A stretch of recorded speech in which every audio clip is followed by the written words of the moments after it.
નમસ્કાર. ચાલો આજે આપણે 11 છે તો રાજગરાનો શીરો બનાવીશું.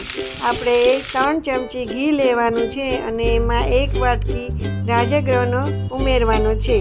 ત્યારબાદ આપણે એને સરસ રીતે હલાવવાનો છે અને બદામી રંગનો ન થાય ત્યાં સુધી આપણે એને શેકવાનો છે. બદામી કલર જેવો થઈ જાય ત્યારબાદ આપણે એમાં થોડું પાણી એડ કરવાનું છે અને અડધો ગ્લાસ જેટલું પાણી એમાં એડ થશે અને અડધી વાટકી ખાંડ આપણે એમાં એડ કરીશું.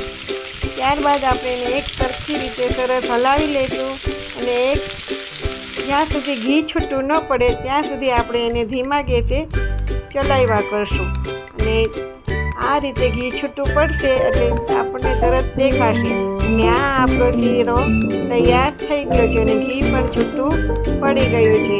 આ ચાલો રાજગરાનું